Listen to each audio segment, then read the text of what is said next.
O autor aos Hebreus escreve no capítulo 1, versículos 1 e 2, assim: havendo Deus outrora falado muitas vezes e de muitas maneiras aos pais através dos profetas, nesses últimos dias falou pelo Filho, a quem constituiu herdeiro de todas as coisas, pelo qual, através do qual também fez o universo. E ele prossegue dizendo: por esta razão importa, irmãos, que nos apeguemos com mais firmeza às verdades ouvidas, para que delas jamais nos desviemos. Se pois se tornou firme a palavra falada por meio dos anjos, os enviados no Velho Testamento, e toda a congregação, aliás, toda a transgressão, e toda a desobediência recebeu justo castigo, como escaparemos nós, se negligenciarmos tão grande salvação?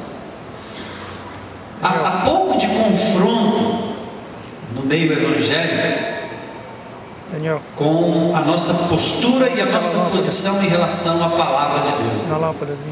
Tanto faz ouvir ou não ouvir, frequentar ou não frequentar, praticar ou não praticar. Mas o autor aos Hebreus diz que Deus falou aos pais pelos profetas, e a negligência do povo de Israel sempre deu em desastre. E o registro do Velho Testamento nada mais é do que um aviso para nós outros. Paulo diz isso em 1 Coríntios capítulo 10. Se pois se tornou firme a palavra falada por meio de anjos ou mensageiros, como escaparemos nós se negligenciarmos tão grande salvação? A ideia é mais ou menos assim: se os profetas falaram e a palavra falada, quando negligenciada, trouxe consequências duras para o seu povo, quanto mais o Filho falando. Porque Deus Pai agora fala através do Filho, fala através de Jesus, da sua palavra. E ele diz: a qual, tendo sido anunciada inicialmente pelo Senhor, foi-nos depois confirmada pelos que a ouviram. Ou seja, Jesus falou, Jesus não escreveu, ele falou, e os seus santos apóstolos escreveram e nos deixaram um legado. Por isso que Josué diz no capítulo 1: não se desvie nem para a direita nem para a esquerda, preste atenção. A palavra é vida. Você quer vida ou você quer morte? Mateus capítulo 13 fala dos tipos de solo, né? A semente que cai nos corações. No começo do ano nós falamos em alcançar 50 mil pessoas para Jesus durante o ano de 2006. Eu não sei se são 50 mil ou se seriam 50 mil conversões, é um alvo. Mas quem sabe nós poderíamos proclamar o Evangelho, lançar a semente em 50 mil corações. Mas nós sabemos que cada coração é como um solo. Às vezes cai um solo que não tem profundidade. Mateus 13 fala sobre isso na parábola. Alguns até que brotam espontânea e rapidamente, mas porque não tem raiz, logo seca. Lucas capítulo 24, Jesus fala do perigo da ignorância. Os discípulos estavam tão cegos em relação às profecias, que eles não entenderam que era Jesus ali, porque não tinham uma noção do milagre da ressurreição. Negligenciaram os profetas, o que estava escrito no Velho Testamento. Os judeus chegaram ao ponto de matar Jesus por falta de conhecimento da Escritura. E nós então achamos que podemos viver um cristianismo na base do eu acho, ou na base de fulano falou, Beltrano falou, o livro tal disse, o outro livro disse, o profeta disse, o fulano disse, o pastor disse. Não. Aquilo que vai frutificar no meu coração de verdade, que vai me fazer sair deste para o outro mundo, na certeza da minha vida eterna, tem como base estar escrito na palavra. Por isso, presta atenção. O segredo e a chave da verdadeira paz, da felicidade, da plenitude, da realização pessoal está na palavra de Deus. A criação dos filhos, o equilíbrio emocional, o cuidado da sua saúde, não só da sua casa, do seu bairro, da sua cidade, tem a ver com os princípios e os valores da palavra de Deus. Presta atenção. Aqui nesse texto de João, nós chegamos à hora do compromisso, a hora da verdade. Jesus começou a ensinar e a operar grandes milagres, e infelizmente as multidões começavam a ser atraídas por causa do material, do que Deus, através de Jesus, estava provendo para eles. Pão, peixe. Era impressionante. Era como as vésperas de eleição, as pessoas muito mais preocupadas do que o candidato A, B, C ou D podem oferecer de benefícios materiais. O que vale não é a integridade, o caráter, a verdade, a honestidade, mas é a quantidade de cal, areia, cimento, telha, óculos, gasolina e etc. As pessoas procuram isso. O bem material é a mercadoria imediata de troca. Eu vou para a igreja hoje pela manhã, enquanto voltava, estava ouvindo uma pregação que era especificamente, diretamente voltada para a questão da prosperidade. Do começo ao fim, usando textos bíblicos para dizer para o crente em Cristo Jesus que esta é a grande recompensa da vida cristã: prosperidade aqui e agora. As multidões então buscavam Jesus neste momento da sua história por causa dos benefícios materiais.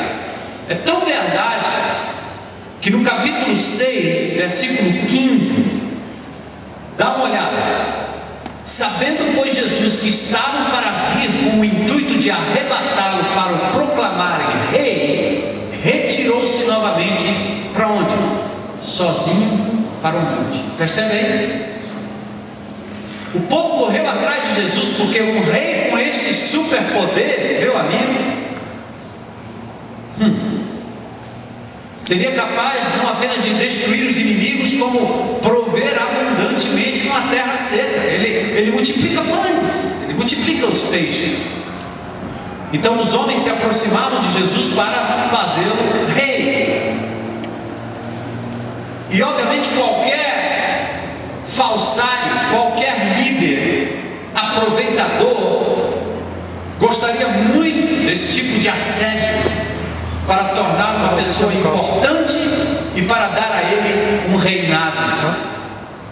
Mas a palavra de Deus diz que Jesus se retira e vai para o monte, novamente negando aquilo que a multidão pensava de Jesus.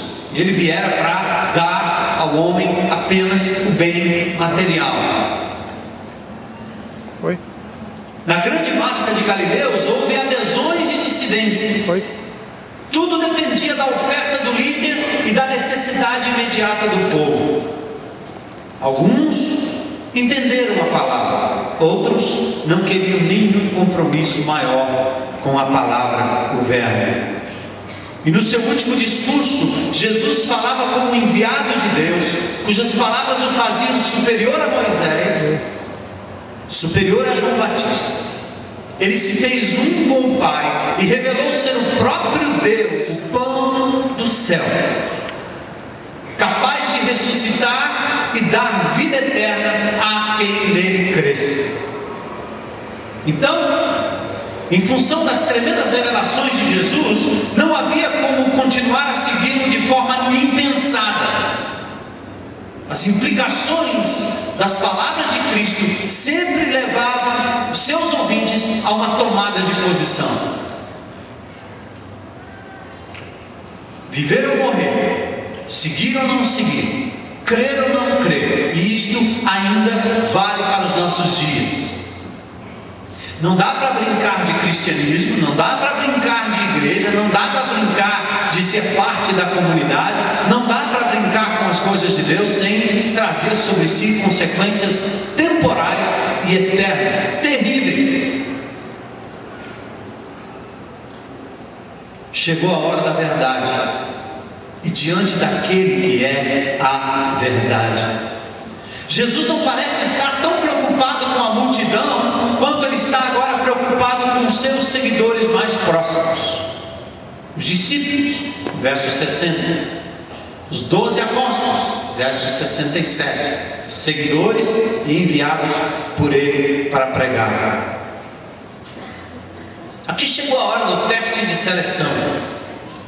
Quem vai, quem não vai, quem vai, quem fica. Aqui chegou a hora do teste entre aqueles que se dizem seguidores de Jesus. A hora de distinguir o falso do verdadeiro, o íntimo do estranho. A hora de distinguir o conhecido do desconhecido, o profundo do superficial, o crente do incrédulo. Não é crente seita, não é crente batista. Aqui é a hora de distinguir aquele que crê e aquele que não crê.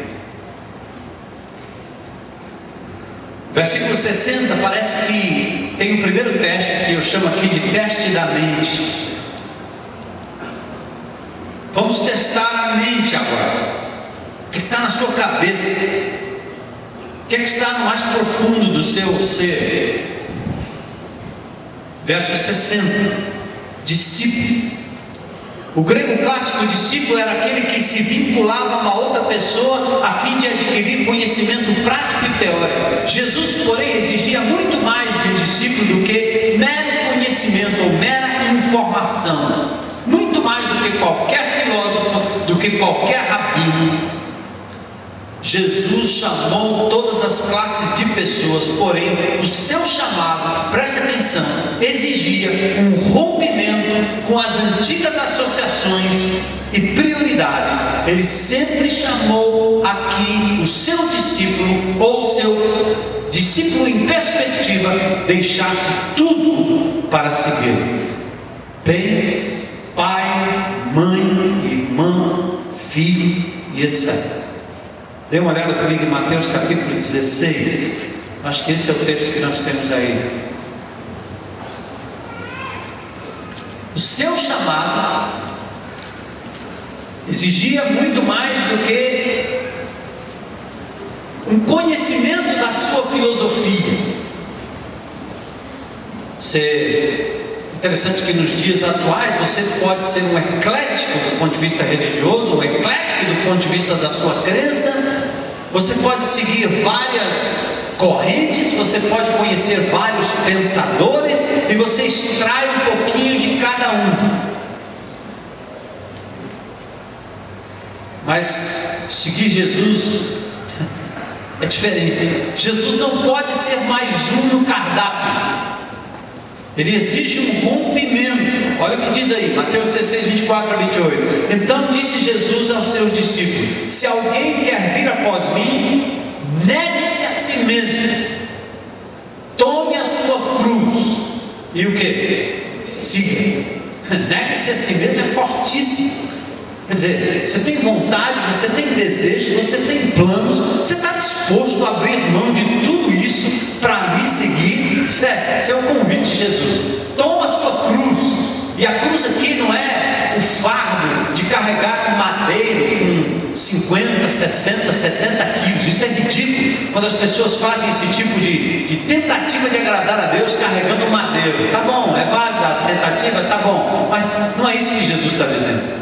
A maior crucificação que Jesus está pedindo aqui é a crucificação do nosso eu. Por isso o apóstolo Paulo diz: eu já estou crucificado com Cristo. Toma a sua cruz significa crucifica essa tua vontade, esse teu desejo. Coloca ele na cruz do Calvário, ou coloca os seus desejos na cruz do Calvário. Entrega, abre mão. Tome sua cruz e siga-me. Pois quem quiser salvar a sua vida, o que é que vai acontecer? Tem que primeiro perder. Eu quero viver muito, eu quero aproveitar a vida, eu quero gozar a vida, eu quero ter muito prazer, eu quero curtir, pai, eu quero curtir, mãe, eu quero curtir, irmão, amigo, marido, esposa, filho. É só o que os homens querem, curtir a vida. Hoje, lá no meu condomínio, eu vi alguns jovens curtindo a vida. Achei interessante, passei ali alguns minutos só vendo. Eles estavam curtindo a vida. Que maravilha, né? Jovens curtindo a vida, enchendo a cara de uísque. Adolescentes, jovens, ouvindo músicas que só falavam de asneira pornográfica. Tem uma banda que parece que é especialista nisso, né? Toca em todos, coincidentemente, quase todos os sons que se tocam por aí, é exatamente essa mesma banda. Eu já conheço o timbre da voz do camarada. E eles estavam lá curtindo a vida. Que maravilha, né? É forma de curtir a vida. Mas talvez você tenha sonhos mais novos. Você não bebe, você não fuma, você não transa, não mata, não rouba, nada disso. Mas você tem uma vida que é a sua vida, e com o seu conceito de felicidade você diz: eu vou curtir a vida. Jesus está dizendo: você quer ganhar a vida de verdade, você tem que perder. Mas quem perder a sua vida por amor de mim, esse sim vai encontrar a verdadeira vida, vida abundante. Pois que aproveita o homem se ganhar o mundo inteiro e o quê? Perder a sua vida. Sabe quem é que chega perto de reconhecer isso? São as pessoas que passam por tragédias e saem do outro lado. É a hora que a doença bate no meu corpo, no seu corpo. É a hora que o sequestro vem e você se vê num lugar fechado e quase impossibilitado de sair, ou de verdade sem saber o que vai acontecer no outro dia, não é verdade?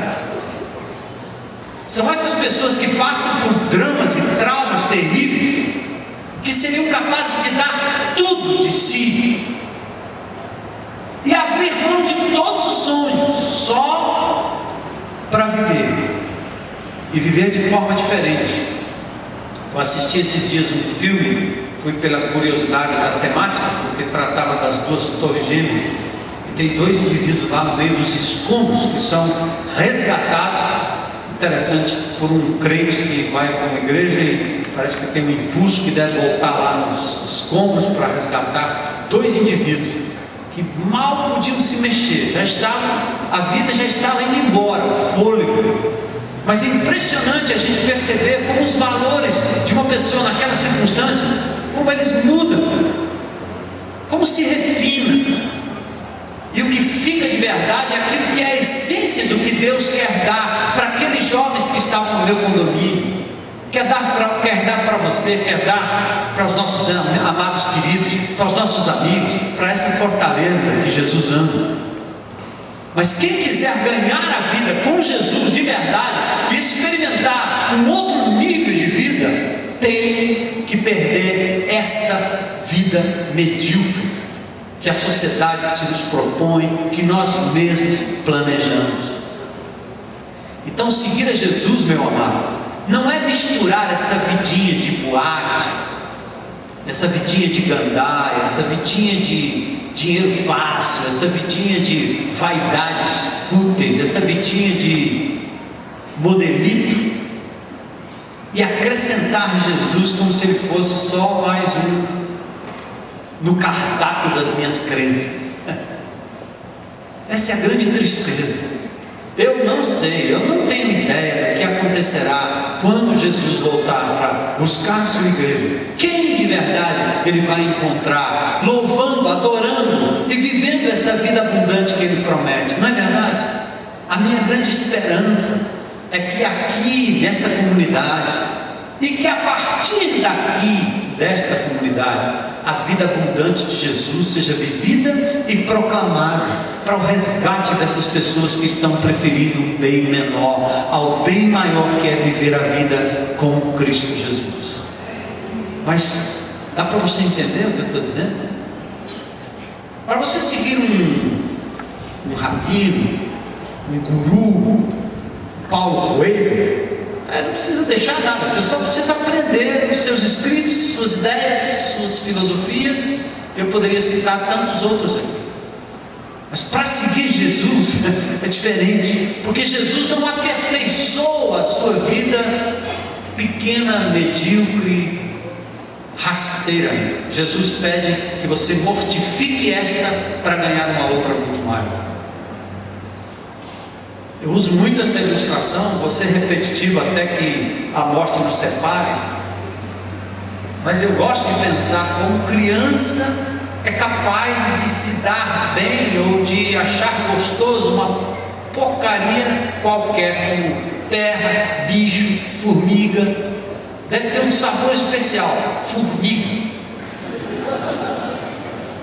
terra, pedra suja, percebeu?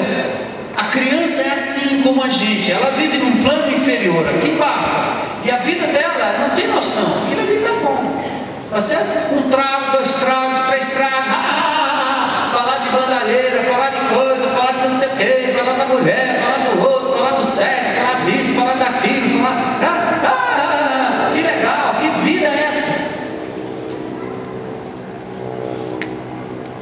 Eu recebi um telefonema outro dia de um senhor que estava num apartamento, eu não sei nem se ele está aqui, vou citar o nome, por isso não vai ter nenhuma dificuldade, mas ele me ligou, dizendo: eu preciso de ajuda. E a razão que eu preciso de ajuda é que minha vida perdeu o sentido, e eu me recuso a descer daqui do meu apartamento e lá para baixo, encher a minha cara de cachaça, ou talvez ter casos e mais casos, só para mascarar a minha dor. Eu preciso de alguém que resolva o problema da minha dor e do meu vazio.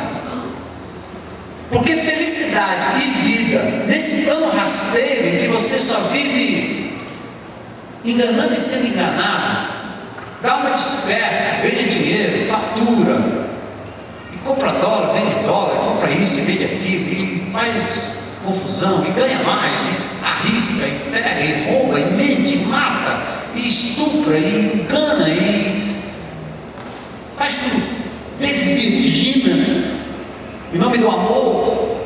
Você faz toda essa coisa que a gente vê na beira-mar aí com as meninas de programa, que a gente vê nos apartamentos, nos motéis, nos buracos por aí, e o cara chama isso de vida. Então é como uma criança, é capaz de se contentar com a droga da terra e da formiga. Ela come barata se tiver à disposição na hora, porque não tem noção.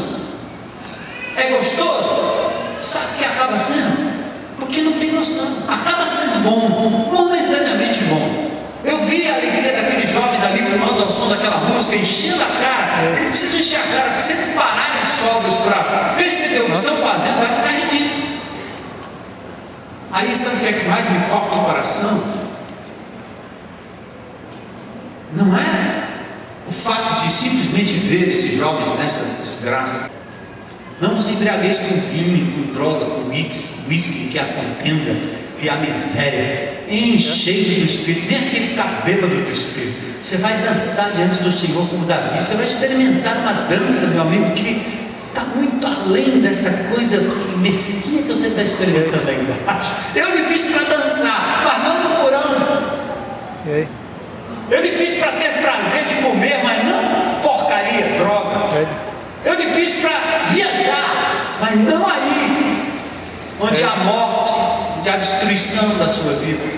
Eu lhe fiz para amar, mas não esse amor maluco que lhe compromete, que lhe mata, que lhe faz pagar a pensão para 40 pessoas, que lhe faz sustentar 35 filhos, que te faz ir para lá. Você é? Eu sou. Nós somos. Todos nós somos. Mas agora é a hora do teste. E aí? O que é que nós vamos fazer? Seu chamado exigiu um rompimento com as antigas associações e prioridades. Você está afim? E aliás, o que as pessoas mais gostariam, principalmente alguns crentes em Cristo Jesus, é que o pastor Armando saísse por aí como fiscal da Polícia Federal Evangélica, caçando todos, expulsando todos da sinagoga.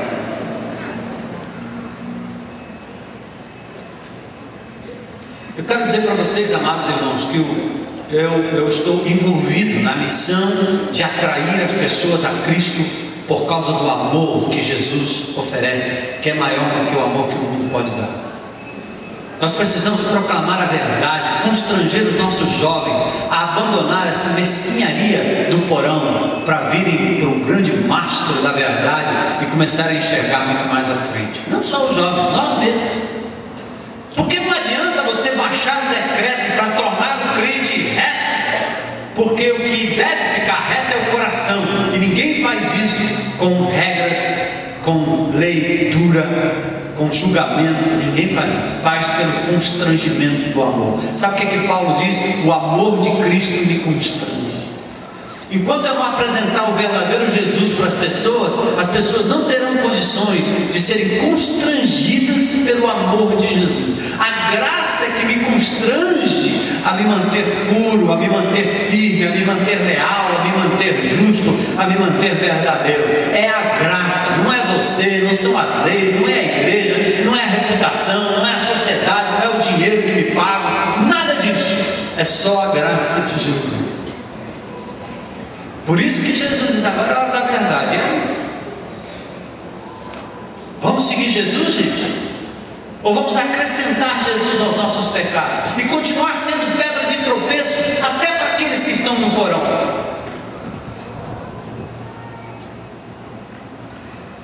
Verso 61, Jesus interpelou dizendo: isto vos escandaliza? Depois que ele começou a falar de pão da vida, pão que dá vida para o mundo, crer, ouvir.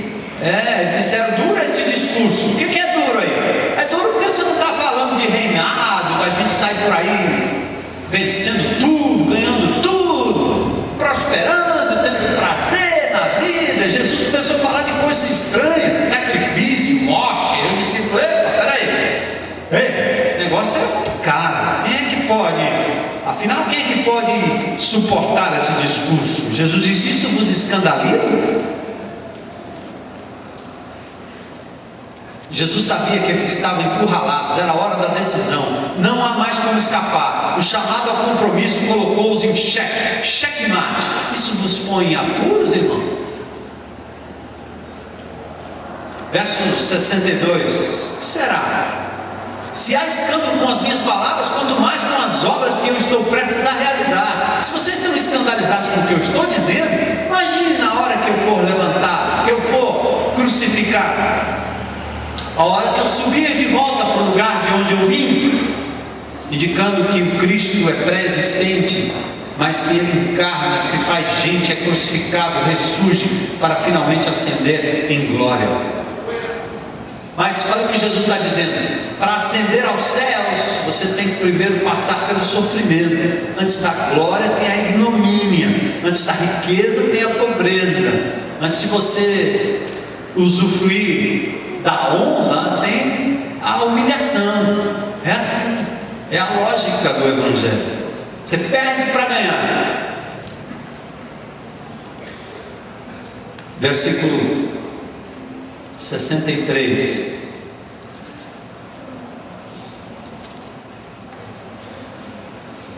O Espírito é o que vivifica, a carne para nada aproveita. As palavras que eu vos tenho dito são Espírito e são vida. Jesus está agora fazendo o teste da mente dos discípulos. Para ilustrar o valor das suas palavras, Jesus estabelece uma antítese entre carne e Espírito. O Espírito não pode ser o Espírito humano, pois esse não pode dar vida. É o Espírito Santo de Deus que nos vivifica. Aqui Jesus está dizendo: você não pode entender as coisas de Deus, a palavra de Deus, pela sua mente humana, pelo seu raciocínio humano, pela sua cogitação humana, porque o seu raciocínio humano é como uma criança, lhe leva para o porão dos prazeres.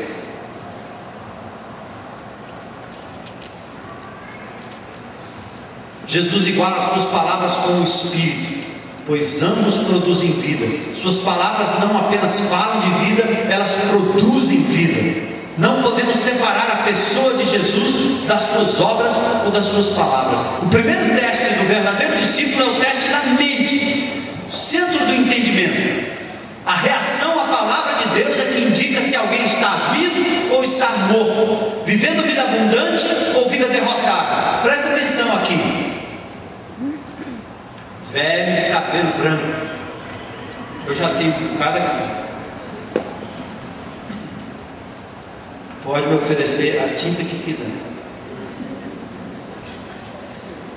Coroa de ditosa velhice. Presta atenção, adulto, cheio de vigor. Presta atenção, jovem. Presta atenção, adolescente. Você está vivo ou você está morto? Quer um teste?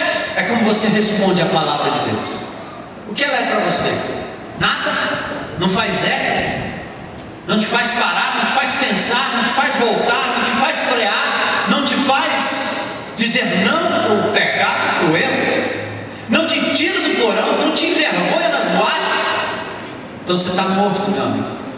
Seu problema não é ser ou não ser membro da IBC. Seu problema é ser ou não ser discípulo verdadeiro de Jesus. Porque esse é o teste da verdade, como você responde a palavra. Jesus diz: errais não conhecendo as Escrituras e nem o poder de Deus. Jesus disse: esse povo honra-me com os lábios, mas o seu coração está longe de mim. Eles estão seguindo mandamentos feitos por homens, por eles mesmos, que os leva para o trono da glória e depois para o inferno do porão cheio de prazer. E eles acham que é a mesma coisa, que é tranquilo, pode transitar num canto e no outro, não tem problema. Se nada me incomoda nessa área, você pode estar morto. Vem para a vida, assume um compromisso com Jesus. Nécios e tardos de coração. Depois de fazer o teste da mente, agora Jesus vai fazer um teste do coração. Verso 64. Ele diz: ei, tem descrente aqui. A triste conclusão do teste: alguns foram reprovados.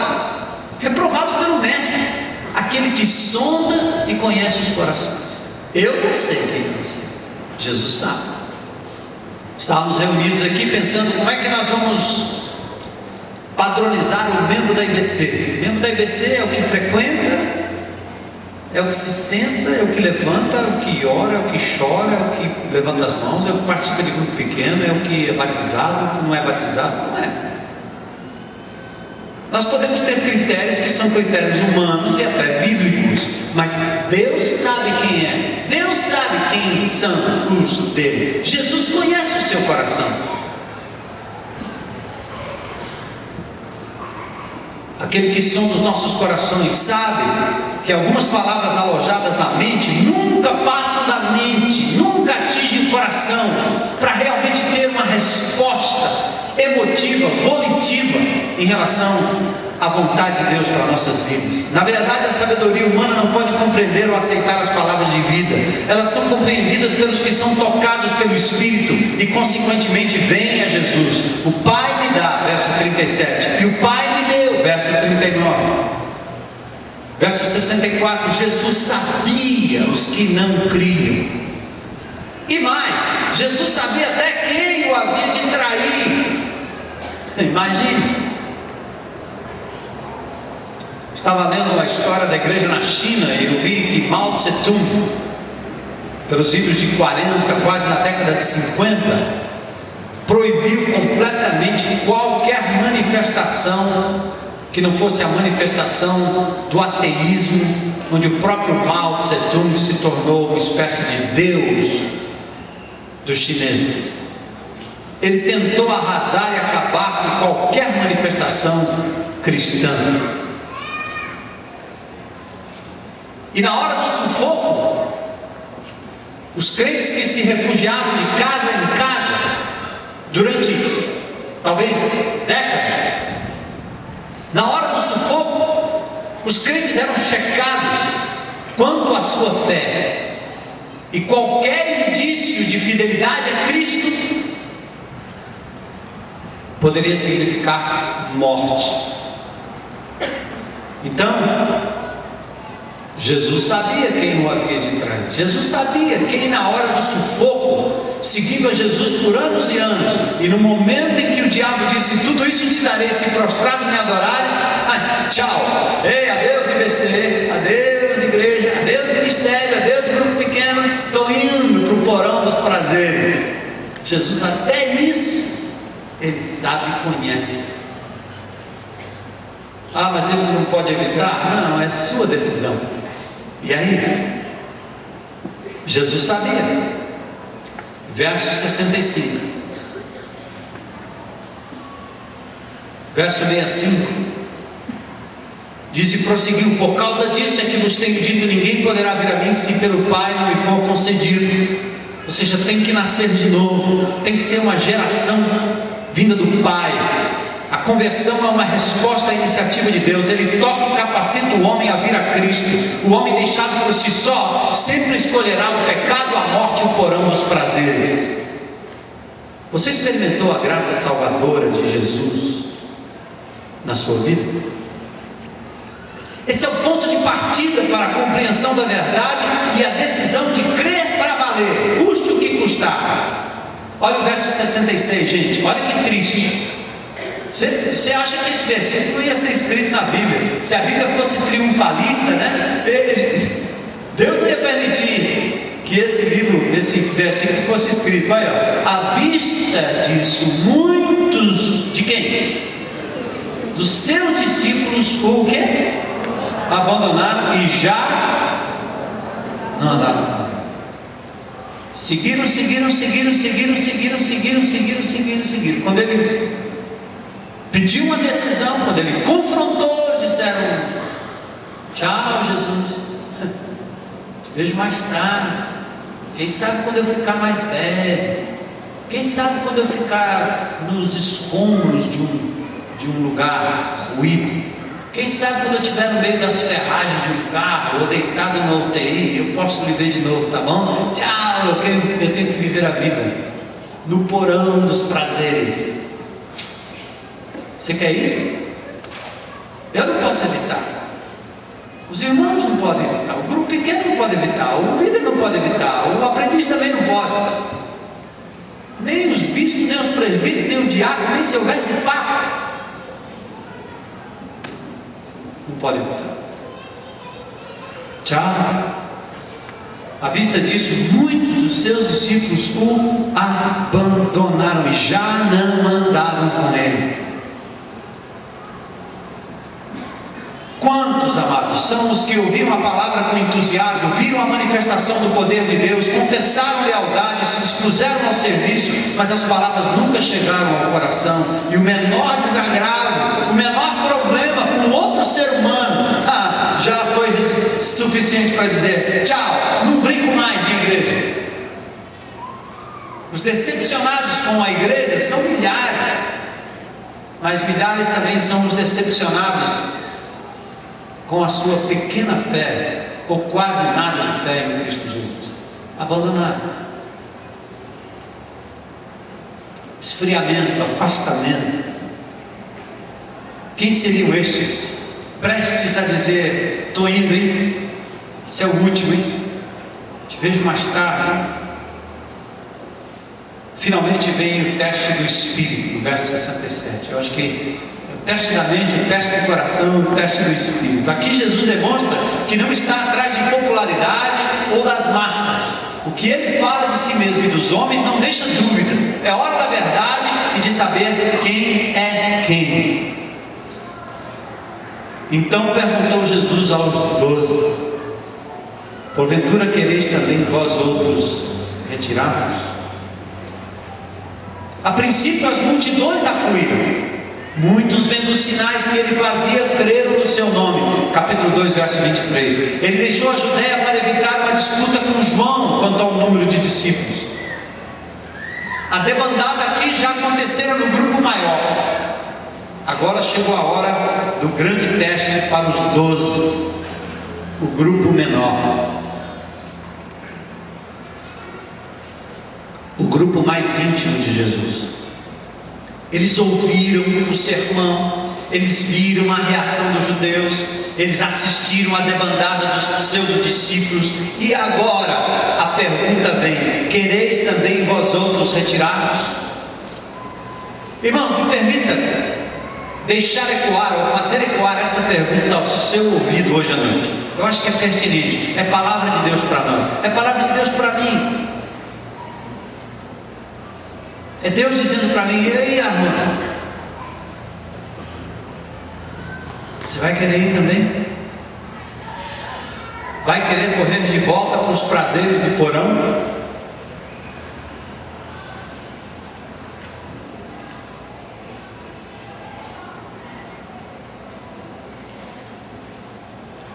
Quereis também vós retirar-vos? E essa é a pergunta que eu faço para você hoje à noite. Jovem, adolescente, seguir o pastor é horrível, seguir a igreja é chato, seguir o líder, qualquer um, é também chato, terrível, complicado. Às vezes dá certo, às vezes não dá certo. Às vezes a gente tem prazer, às vezes a gente não tem prazer. A gente acha chato, a gente fica com raiva e logo a gente vai emocionalmente se desligando do veio da fé cristã, a pessoa de Jesus. Nós precisamos resgatar esse compromisso. E a pergunta é para mim, a pergunta é para você hoje à noite. E aí? É hora da escolha. Você fez uma escolha hoje através do voto. Faz outra aqui agora hoje à noite. Essa é para a eternidade. E eu não estou falando aqui com descrentes, estou falando com crente em Cristo Jesus. Vocês querem também voltar para o porão dos prazeres? Aí, verso 68, Simão Pedro, o porta-voz do grupo, não hesita em tomar a palavra e tornar público o seu compromisso.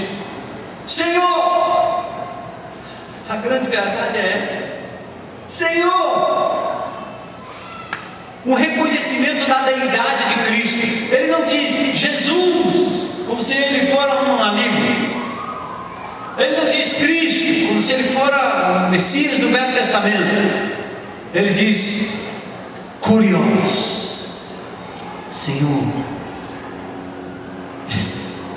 Estamos estudando Tiago às quartas-feiras à noite, começamos a semana passada, e aprendemos que Tiago, irmão do Senhor, diz: eu sou um doulos, um servo, um escravo de Jesus. Estou vendido a Ele. Eu não tenho mais vontade, eu não possuo mais nada, eu sou um escravo de Jesus.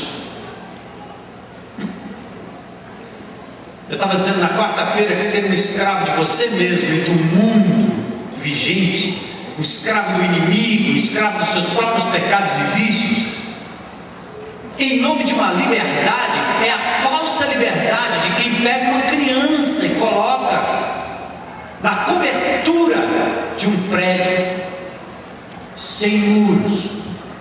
Você pega uma criança de 1 ano e meio que aprendeu a andar agora e diz, coloca lá na cobertura de um edifício e diz para a criança: oh neném, você tem toda a liberdade, bora, você tem toda a liberdade, anda, vai minha querida, fora. Pobrezinho, liberdade. Olha, liberdade significa o quê? Não ter limites, não ter regras, não ter nada. Sabe o que é liberdade do ponto de vista de Deus?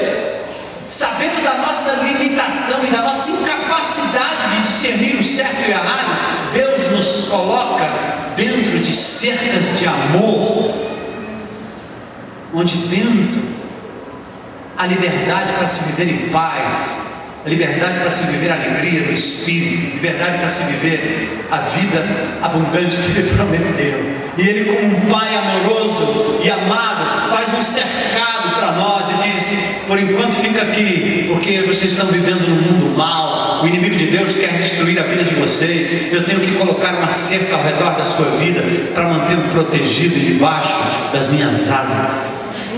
Como um pai que cuida da sua criança e que jamais o colocaria numa circunstância como essa, mas o coloca num chiqueirinho, como esses brinquedinhos que a gente vai por aí, né? Leva a criança para fazer brincadeira no pula-pula e nas bolas, cheio de rede. A criança não está nem aí com a rede, ela quer saber das bolinhas que tem que pular, brincar e no pula-pula. Não, aquele ambiente é suficiente para ela. Pois então, Deus tem feito para nós, gente, uma cerca muito larga de prazer, de amor, de cuidado, de carinho, de vida abundante.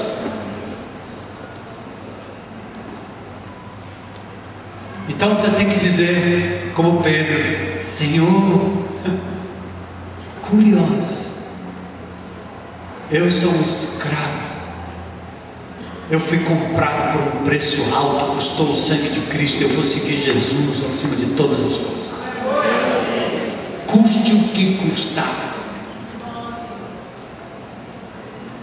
Para quem iremos? Olha aqui, Pedro diz assim: para onde iremos? Para a igreja ou para o Bucuripe? Ou o clube, sei lá como é que chama. Onde é que você vai? Pedro não diz aqui: para onde iremos, Senhor? O problema não é o lugar, o problema é a quem você está seguindo.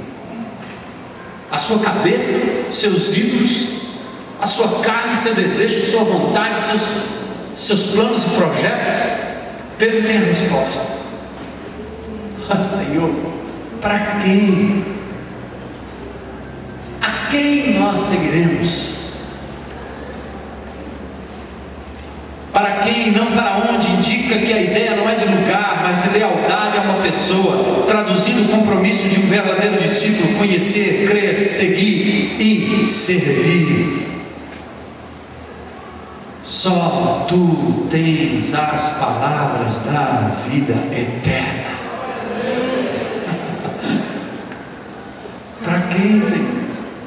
Pedro demonstra ter entendido o versículo 63. Tu tens, pois tu és a vida. A pessoa de Jesus confunde-se com a sua palavra. Tudo, porém, dá vida eterna. Olha o verso 69. Nós, o pronome enfático demonstra a disposição dos apóstolos. Nós estamos em aliança com o Senhor. Você está? Eu quero ser pastor de um rebanho, quero ser profeta de uma cidade, quero ser pastor de um rebanho, evangelista de uma cidade que precisa ouvir falar do amor de Jesus, porque o rebanho de Cristo ainda não foi completado. Essa igreja nunca terá assento marcado, porque há muitas ovelhas que ainda serão recolhidas ao aprisco do Senhor, e nós vamos continuar proclamando o Evangelho aqui em qualquer lugar. Glória a Deus.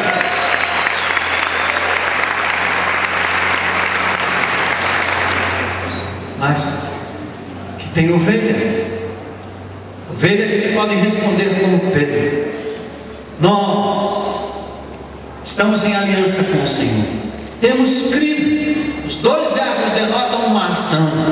Temos conhecido, concretiza no passado com efeito contínuo. Temos conhecido, continuamos a conhecer e a reconhecer que tu és o Santo de Deus. Santo, Santo.